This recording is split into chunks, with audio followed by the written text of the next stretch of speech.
Evangelho de Mateus, capítulo número 13. Pode sair, pode ir. Evangelho de Mateus, capítulo número 13. Vamos fazer a leitura. A bem da verdade, nós já encerramos no último domingo o Evangelho de Mateus no capítulo 13. Mas acredito que deixamos de abordar duas parábolas especificamente desse capítulo, que é do verso 31 até o verso número 33, 3 versos apenas. Esses são os versos que nós estaremos meditando nesta noite, mas eu quero aproveitar, já que encerramos no domingo passado o capítulo 13, recapitular algumas verdades que foram aprendidas durante os domingos que estivemos reunidos aqui, meditando sobre as verdades contidas no ensino de Jesus, no terceiro ensino de Jesus, acerca do reino dos céus, da verdade do reino e a dinâmica desse reino nos nossos dias. Mas vamos fazer a leitura do verso 31, Evangelho de Mateus, capítulo 13, do verso 31 ao 33. Diz assim a palavra do Senhor. Os irmãos acompanhem a leitura. Outra parábola lhe propôs, dizendo: o reino dos céus é semelhante a um grão de mostarda que um homem tomou e plantou no seu campo, o qual é, na verdade, a menor de todas as sementes, e crescida é a maior de todas as hortaliças, e se faz árvore, de modo que as aves do céu vêm aninhar-se nos seus ramos. Disse-lhe outra parábola: o reino dos céus é semelhante ao fermento que uma mulher tomou e escondeu em três medidas de farinha, até ficar tudo levedado. Que o Senhor abençoe a leitura do texto, aplique ao nosso coração, e que o Senhor abra os olhos do nosso coração, abra o entendimento, para que possamos compreender e aplicar as verdades desse Evangelho nas nossas vidas nessa noite. Vamos ter mais uma palavra de oração. Pai querido, nós te louvamos, nós te bendizemos, nós te agradecemos, ó Deus, pela leitura da palavra, por essa verdade que se revela ao coração daquele que crê. Pedimos que o Senhor, nessa noite, mais uma vez, aumente a nossa fé. Ó Deus, somos pequenos, trôpegos, claudicantes na caminhada cristã e carecemos, ó Deus, da tua intervenção divina. Necessitamos, ó Deus, da revelação do Senhor ao nosso coração, no pleno conhecimento de Ti mesmo. Por isso, ó Deus, realiza esse milagre em nós nessa noite. Fala ao meu coração, ao coração da Tua igreja aqui e de maneira remota, para que todos nós sejamos, ó Deus, tocados, ó Deus, sejamos transformados, impactados e moldados segundo o caráter do Teu Evangelho. É o que nós te pedimos nesta hora, no nome santo de Jesus. Amém, Senhor. Amém. Queridos, eu não sei para você o que tem sido esses domingos, né? Já há alguns domingos, nós temos nos reunidos domingo a domingo aqui neste lugar para aprender sobre os 5 discursos de Jesus no Evangelho de Mateus. Não sei como você tem apreendido, não sei como você tem aplicado ao seu coração, mas o fato é que o Evangelho de Mateus tem essa proposta de ensinar aos seguidores do Cristo, aos seguidores do Salvador, ensinar aos discípulos de Jesus como eles devem viver nesse mundo, que no Evangelho de Mateus é chamado de reino dos céus. Jesus vai chamar toda a criação, todo o governo de Deus de reino dos céus. Portanto, no Evangelho de Mateus, o reino dos céus, mais uma vez eu quero reiterar essa compreensão, não é algo escatológico de algo que está por vir.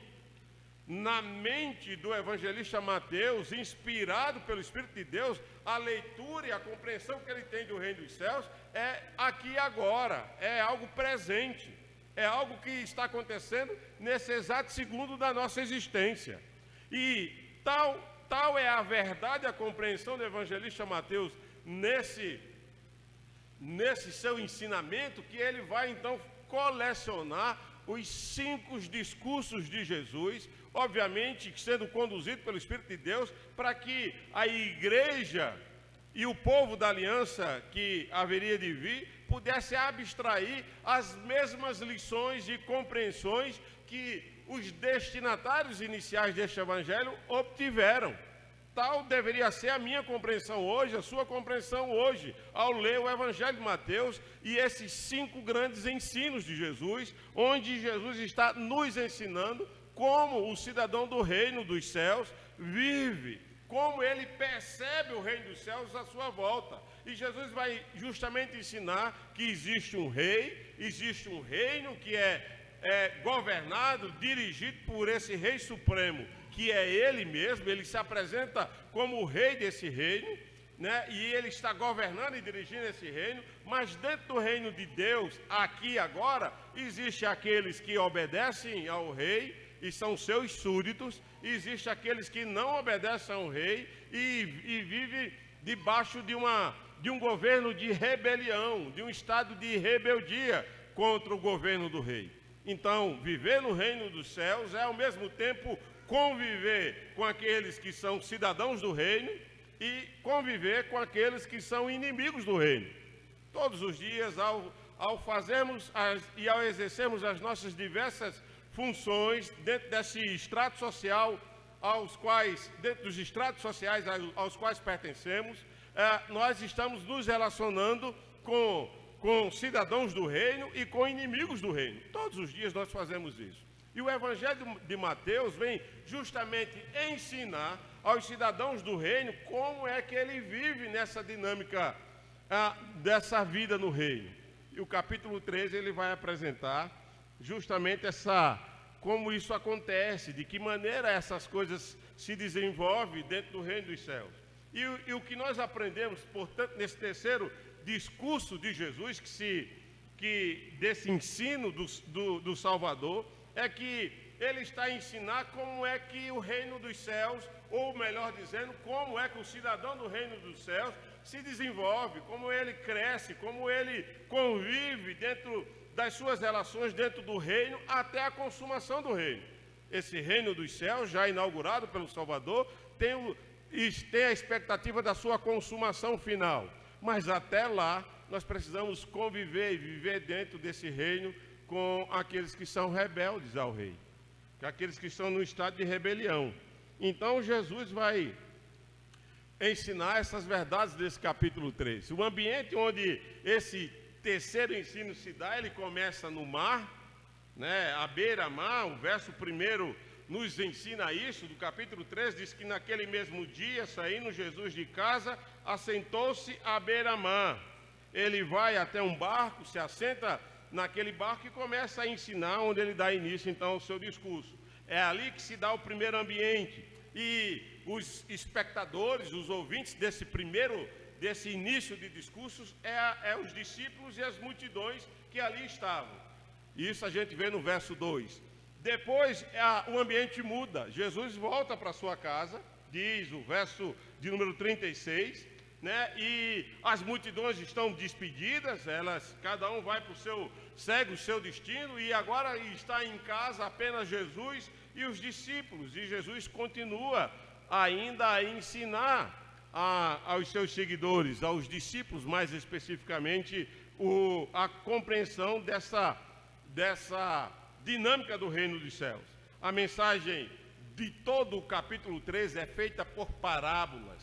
Falamos isso nos últimos encontros, e nós aprendemos que Jesus, ao falar por parábola, ele é indagado por dois momentos nesse capítulo 13, a gente percebe isso, e ao falar por parábola, ele explica porque fala por parábola, porque os discípulos o indagam, porque o Senhor fala por parábola, e ele explica isso do verso 10 ao 17, depois você relembra aí em casa, quando ler novamente o capítulo 13, ele vai explicar porque ele fala por parábola do verso 10 ao 17, e mais uma vez ele reitera esse ensino, porque ele fala por parábola no verso 34 e 35 de Mateus 13. Mas por que Jesus está ensinando? Porque a metodologia, a didática do Salvador, de ensino do Salvador, se dá por parábola. Quando nós lemos essas duas passagens, do 10 ao 17, do 34 ao 35, nós vamos compreender que Jesus falou por parábola, primeiro porque a mensagem do reino tem um destinatário certo. Primeira lição que você poderia já abstrair para orientar o seu ensino, aprendizado, para aplicar o seu coração, é que a mensagem do reino não é para todo mundo. Tem um destinatário certo. Não são para todos a quem é dedicado a essa mensagem. Depois você vai perceber ainda, quando você lê essas duas perícopes, que quem é tanto a quem dá, recebe, e aquele que não tem, até o que tem será tirado. E é para quem foi dado a alegria, o privilégio de entender. Jesus responde isso a partir do verso 11, 12, 13 desse texto. E aí, no verso de número 16 do texto, ele vai dizer: bem-aventurado, porém, são vós, porque os vossos olhos veem e os vossos ouvidos ouvem. Os outros não vão ouvir e não vão entender a mensagem do reino, porque a mensagem do reino, ela foi dada àqueles que foi dado a alegria de conhecer, dado a alegria de compreender. E nós vamos perceber no verso 35 que é para o cumprimento da palavra de Deus, do Deus que revelou desde o princípio tudo como deveria acontecer. Então, o discípulo de Jesus, o cidadão do reino, ele sabe que esse reino ao qual eu e você, nós pertencemos, está sendo governado e dirigido por ele. E ele está fazendo com que os seus eternos propósitos se cumpram na vida de cada um de nós e de toda a criação. E por fim, Jesus vai ensinar ainda nesse capítulo de número 13, que ele falou por parábola, porque os que ouvem e compreendem, esses vão frutificar, vão produzir e vão crescer no reino dos céus. É assim que ele termina, por exemplo, a explicação da parábola do semeador. Porque ele diz assim no verso 23, mas o que foi semeado em boa terra é o que ouve a palavra, a compreende, e todo aquele cidadão do reino que ouve a palavra, que a compreende, esse frutifica e produz. Isso já deveria provocar uma séria reflexão no meu coração e no seu coração.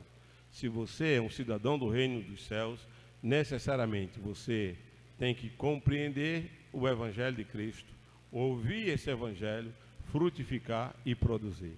Se esses efeitos não acontecem em nós não compreendemos a verdade desse Evangelho ainda. Isso é sério para cada um de nós. E Jesus continua então, apresenta, portanto, no capítulo 13, 7 parábolas nessa perícope, onde na primeira parábola, que nós já mencionamos, é a parábola do semeador, e nessa parábola Jesus nos ensina e nos apresenta que vai ensinar os discípulos, ensinar a nós outros, porque ele não vai fazer distinção entre as qualidades de ouvintes. Nós falamos isso no momento oportuno, quando mencionamos a parábola do semeador. Jesus não está aqui querendo dizer, olha, tem vários tipos de ouvintes do Evangelho. Não, Jesus não está ensinando isso. O que Jesus está ensinando na parábola do semeador dentro do reino dos céus é: no meu reino, os discípulos precisam entender que há pessoas que não vão entender o Evangelho, não vão compreender, e eu vou dizer as razões porque eles não vão entender. Então, o que Jesus está ensinando aos discípulos é porque nem todo mundo compreende e dá ouvido ao Evangelho do reino. Por isso ele falou por parábola, para que eles, tendo olhos, não vejam, tendo ouvidos, não ouçam, e assim entendam e sejam por eles curados, diz o texto de Isaías, para cumprimento da palavra, diz o verso 35. Então, quando Jesus apresenta a parábola do semeador, ele está nos ensinando que nós que vivemos no reino dos céus, que somos cidadãos do reino, convivemos com pessoas que nunca vão compreender e ouvir o Evangelho. E eis aí a razão, porque há tanta resistência no coração de tantos homens às verdades do Evangelho. Eis aí os motivos porque as pessoas não se quedam aos pés da cruz. Primeiro, Jesus começa dizendo, eles não se quedam aos pés da cruz e não ouvem o Evangelho, porque pertencem ao maligno. Eles já são do maligno. Segundo, Jesus vai dizer, eles não ouvem o Evangelho, até têm uma alegria com as coisas, com a boa nova do Evangelho, mas eles não entendem, não ouvem, por sua vez não crescem e não frutificam e não produzem, porque as preocupações da vida, os temores da vida, sufocam o Evangelho em seus corações. Depois Jesus vai dizer que a outra razão porque as pessoas não dão ouvido ao Evangelho é porque eles amam tanto o mundo, estão tão fascinados com a riqueza, com a vida fácil, com a sedução que o mundo lhe apresenta, que eles não veem razão ou motivo para seguir o Evangelho. Mas existe aqueles a quem foi dado a conhecer o mistério do reino dos céus, que compreendeu, que tiveram seus olhos desvendados, que tiveram seus olhos abertos, Soraya, pelo Espírito de Deus, aqueles que tiveram seus corações, os olhos do coração iluminados para compreender a revelação do pleno conhecimento de Deus, para ter esse espírito de sabedoria, a estes, a quem foi dado essa graça, esse privilégio, eles vão crescer, vão frutificar, vão produzir e vão se multiplicar. É assim que Jesus termina a explicação do sermão, desse ensino, desse seu sermão, aqui, quando ele começa a ensinar sobre a parábola do semeador. E aí ele termina dizendo, quem tem ouvido, ouça, compreenda porque as pessoas não dão ouvido ao Evangelho. Ou porque são do malignos, ou porque estão preocupados demais com a sua vida, ou porque estão ansiosos demais, ou fascinados demais com as riquezas do mundo e a fascinação do mundo que os seduz, e eles não conseguem, são incapazes de se voltar e compreender o Evangelho. Mas você foi dado essa bênção de compreender o Evangelho, então frutifique e produza no reino do seu Senhor. Amém, queridos? Depois Jesus vai ensinar nessa mesma parábola, ele dizendo, então dentro do reino dos céus é assim que as coisas acontecem.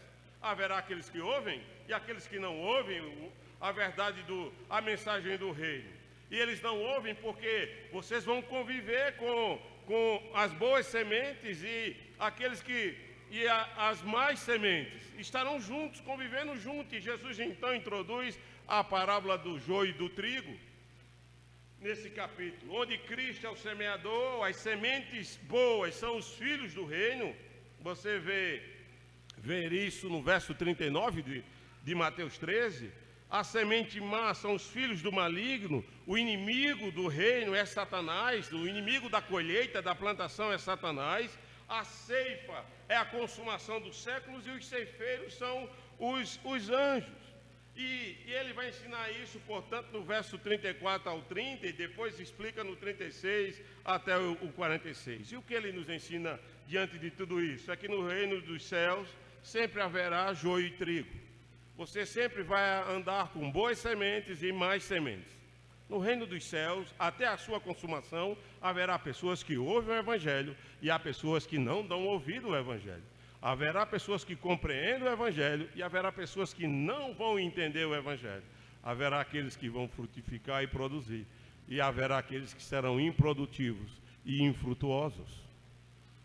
Haverá essas pessoas. E eu vou ter que conviver com eles, porque não cabe a mim e a você dizer quem é joio e quem é trigo, porque eles fazem coisas semelhantes, eles professam coisas iguais, eles agem da mesma maneira, fazem coisas idênticas. Só o Senhor da Seara que vai ter o poder de fazer a distinção de quem é a boa semente e quem não é, e quem é a má semente. Então, a diferença entre um e outro é quem cresce e produz e quem está atrofiado e não frutifica.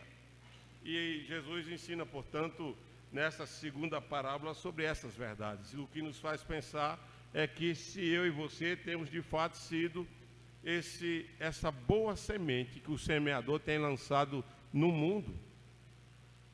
O Filho de Deus, o cidadão do reino, sabe que aonde ele vai durante toda a semana, ele é uma boa semente plantada por Deus para frutificar e produzir no reino do seu Senhor. Amém?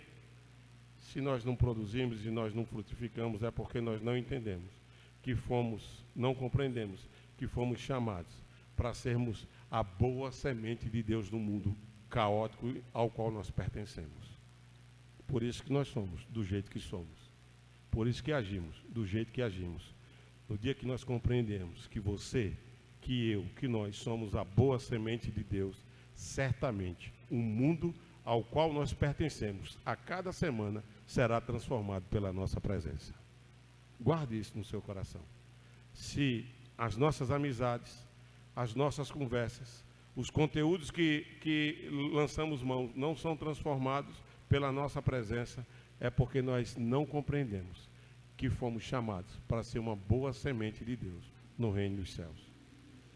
No dia que nós compreendermos isso, eu, minha família, a igreja, a cidade, o mundo viverá uma outra realidade a partir de cada um de nós. Amém, queridos?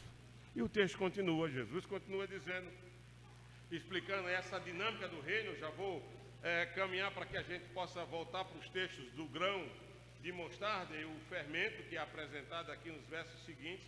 E aí nós concluímos no último domingo passado que o reino dos céus é semelhante a alguém que encontrou um tesouro escondido, é semelhante a alguém que busca uma pérola preciosa, é semelhante a alguém a um pescador que joga a rede. E a ideia que Jesus está apresentando aqui é que os discípulos de Jesus precisam entender que existem aqueles que ouvem e os que não ouvem. E no meio dos que ouvem e dos que não ouvem, existem aqueles que são boas sementes, existem aqueles que são más sementes. E os que são da boa semente, os que ouvem e compreendem as verdades do reino. Jesus vai ensinar, portanto, sobre o tesouro escondido que nós aprendemos no último domingo através do nosso irmão Josimar. Ele vai compreender e entender a verdade sobre o valor desse reino. E ele com alegria faz tudo para obtê-lo. Ele investe no reino. O reino dos céus aos seus olhos é algo muito precioso para que ele possa abrir mão do reino por qualquer coisa. O reino dos céus é tão precioso que ele é inegociável. Pelo contrário, ele abre mão de tudo para ser um instrumento de Deus no seu reino.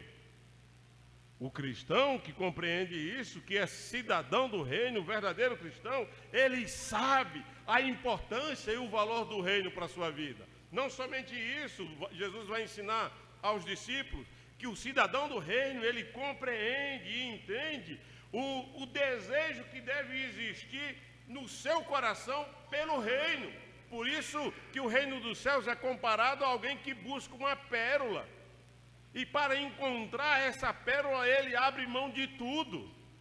E aí cabe essa reflexão aos nossos corações do que você é capaz de abrir mão por causa do reino dos céus.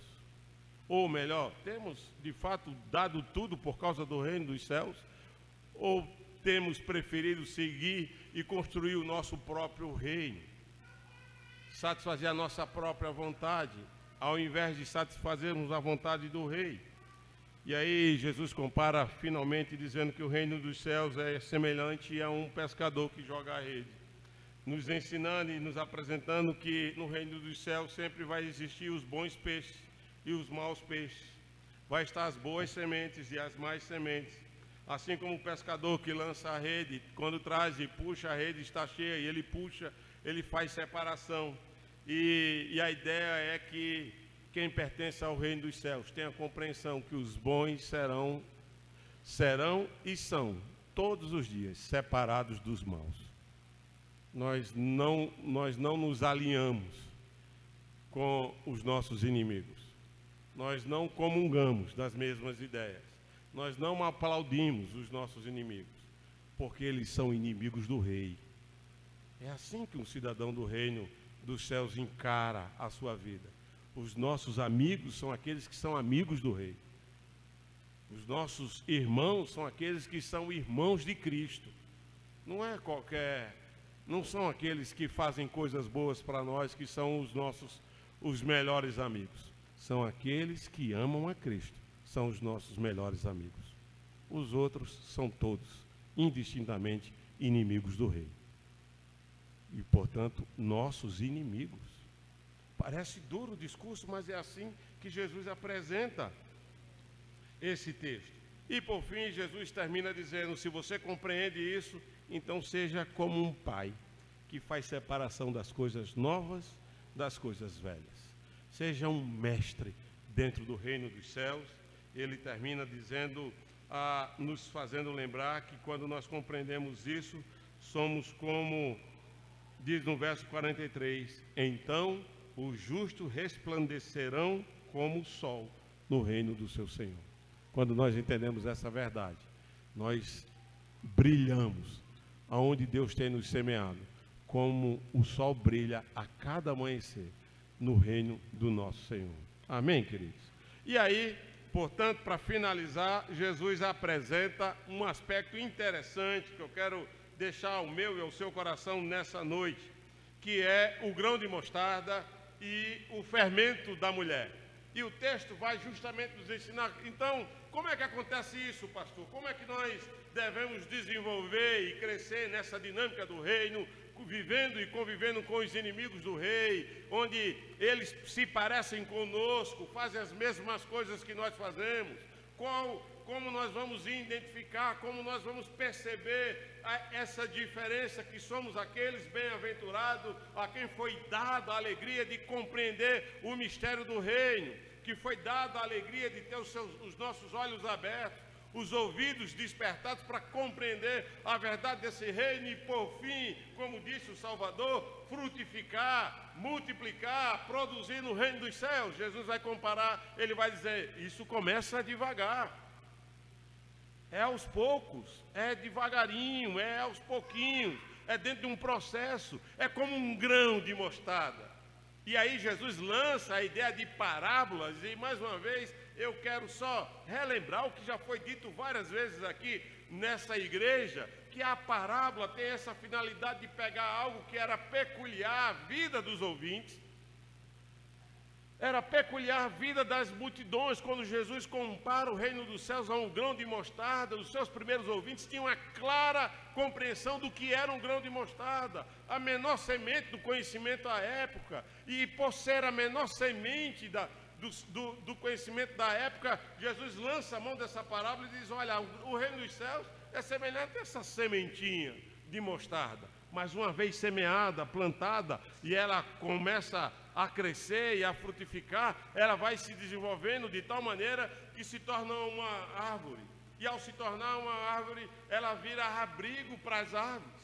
E a ideia que Jesus está nos ensinar é que quem é cidadão do reino dos céus, ele vai crescendo paulatinamente, progressivamente, dia após dia, de sorte que, à medida em que ele cresce na sua relação com o rei e no serviço ao rei, desejando esse reino, fazendo de tudo para pertencer a esse reino, para se envolver com as coisas do reino, à medida em que essas coisas acontecem em seu coração, esse progresso vai sendo evidenciado na sua vida, ele vai crescendo, ele se torna um lugar de refúgio para muitos daqueles que estão perdidos e desesperados nessa geração.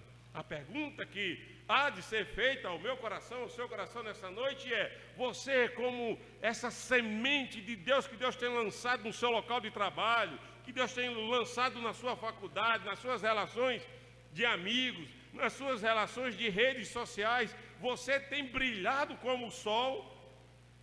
Tem de fato refletido a luz de Cristo na sua vida? Aonde você tem lançado, a sua relação com Deus tem sido desenvolvida de tal maneira e de tal sorte que você abre mão de tudo por causa deste Cristo? Como cantamos nessa noite, nos 3 cânticos, por causa de Cristo. Você é capaz de dizer, olha, eu sei, Senhor, que não vai ser fácil, mas ainda que eu pense em desistir, eu sei que no final de tudo, tudo vai ficar bem. Você tem essa convicção no seu coração? Eu sei que às vezes eu me desespero, mas aquieta a minha alma e me faz confiar em Ti, por amor a Ti mesmo. Essa tem sido a sua oração? Ou você tem caído e sucumbido nas tragédias da sua alma e da sua própria vida, nas frustrações da sua própria existência, consumindo e se sabotando na sua caminhada cristã, ao ponto de não compreender que o Senhor do Reino nos revela nessa noite, nesse capítulo 13 e em todos os seus outros discursos, que Ele, como Pai amoroso e conhecedor da nossa dor, contempla as nossas necessidades. E aí eu posso, como Ele já ensinou no Sermão da Montanha, buscar em primeiro lugar o seu reino, porque Ele cuida de mim e acrescentará todas as outras coisas. É essa a relação que eu tenho, porque quando essa relação vai sendo desenvolvida, eu sou como esse grão de mostarda, que uma vez crescido e desenvolvido, sirvo de abrigo e de hospedagem para os desalentados e aqueles que sofrem nessa presente era, que não é pouco. Jesus vai ensinar isso no capítulo 10. No capítulo 9 de Mateus, no finalzinho, quando ele introduz o seu segundo discurso, Jesus está curando e ele olha para aquela multidão e diz o texto que ele contempla a multidão e se compadece dela, porque era uma multidão aflita, exausta e perdida, como ovelha que não tem pastor. Mas os filhos do reino crescem de tal maneira e se desenvolvem de tal maneira que se torna abrigo para aqueles que estão exaustos, perdidos e desesperados nessa presente era. Amém, querido? E aí vem a última parábola, para a gente concluir. Jesus vai ensinar, portanto, que o reino dos céus, ele se desenvolve naqueles que se relacionam com o reino. É dia após dia, um pouquinho de cada vez, crescendo até sermos árvore desenvolvida e sermos abrigo para as aves se aninharem nos nossos ramos. Mas ele também compara como o fermento que é colocado na massa até que a massa fique toda levedada. E a ideia do texto é: quem se relaciona com o rei e com o seu reino, ele amadurece. A ideia de ter a massa madura, no ponto de forno, é ter a massa crescida e amadurecida para chegar no momento ideal. Eu não sou cozinheiro, não entendo muito de massa. Eu acredito que se eu for me atrever a fazer um bolo, ele vai murchar, vai secar, selar, é selar que chama, né, gente? Solar, né? Vai solar, tá vendo? Nem o nome eu sei, vai solar. Né? Já tem prática em fazer bolo, então a massa tem que estar, o fermento, e tem que descansar no momento certo do amadurecimento. E Jesus está dizendo: ser cidadão do reino é, portanto, compreender essas verdades de tal maneira que você não só cresce, mas também amadurece como um bom cristão, como um bom cidadão do reino, como um bom filho de Deus, que brilha como um sol no reino do seu Senhor. Amém, queridos?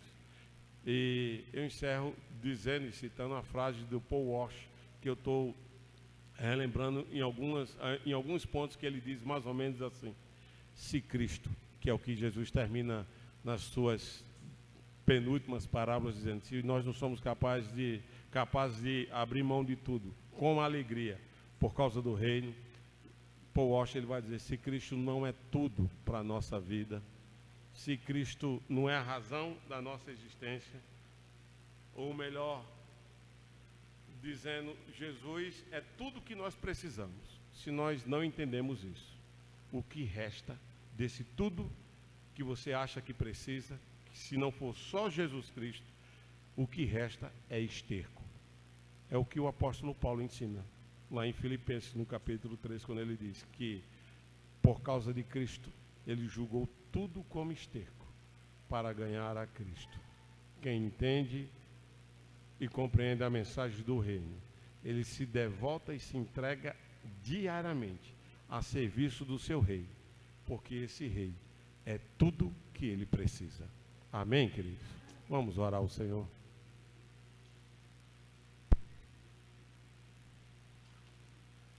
Pai querido, Deus santo, Deus eterno, nós somos, ó Deus, desafiados todos os dias, somos assediados, ó Deus, por tantas alegrias, tantas vida confortável, ó Deus, com tanta sedução, ó Deus, que às vezes nós nos cegamos, nós ficamos obturados de entendimento, obturados de consciência, de ouvidos, ó Deus, e nos impedimos de nos quedarmos e ouvir a voz do Salvador. As preocupações, as fascinações, ó Deus, nos confundem, ó Deus, nos cegam, nos causam surdez, ó Deus, ao ponto de parecermos com aqueles que não foi dado a alegria, a bem-aventurança de compreender o mistério do reino. Por isso, ó Deus, visita o meu coração, o coração da tua igreja nesta hora e quebranta-nos, ó Deus.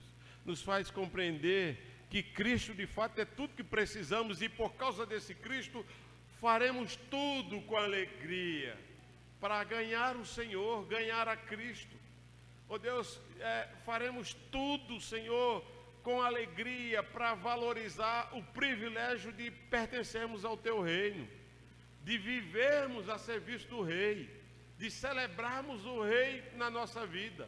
Faz da tua igreja, Senhor, boas sementes, ó Pai, nessa noite, que são lançadas por Ti mesmo, onde o Senhor é quem coloca, que planta essa boa semente nos nossos lares, nos nossos locais de trabalho, nas nossas faculdades, nas nossas redes sociais, nas nossas mídias de comunicação. O Senhor tem nos plantado em cada ambiente desse, para que tenhamos um propósito existencial, um único propósito, ser como um sol no reino do nosso Senhor. E o texto nos aproxima mais de Ti, porque diz assim: ser como o sol no reino do nosso Pai. Oh Deus, restaura essa relação de filho com o Pai nessa noite, em nome de Jesus. Alguns de nós temos andado como joio. Somos trigos, mas temos praticado joicidades na nossa vida diária. E nós nos assemelhamos mais aos joios do que aos trigos quando somos trigo. Por isso, ó Deus, tem misericórdia de nós e nos ajuda, Senhor, nessa noite, em nome de Jesus. Nos ajuda, Senhor, a mudar os nossos valores, porque ter um encontro com o Rei e pertencer ao seu reino, nos submetermos ao seu reino como bons súditos, ó Deus, implica em uma renúncia diária de quem nós somos, para que o nosso viver seja Cristo e somente Cristo, para que a nossa vida seja para aquele que morreu na cruz, morreu não, ressuscitou em favor de cada um de nós. Por isso, ó Deus, imprima essa verdade no meu coração, que o teu reino seja valorizado como de fato, com o digno valor que ele tem, que o teu reino seja desejado por cada um de nós com o digno desejo que ele merece, ó Deus, e que haja alegria, Senhor, no nosso coração, ó Deus, de abrirmos mão de tudo para ganharmos a Cristo, o nosso maior tesouro. Essa é a minha oração em favor da tua igreja nesta hora, em o nome de Jesus. Amém, Senhor. Amém e amém. Que Deus os abençoe nesta hora em nome de Jesus.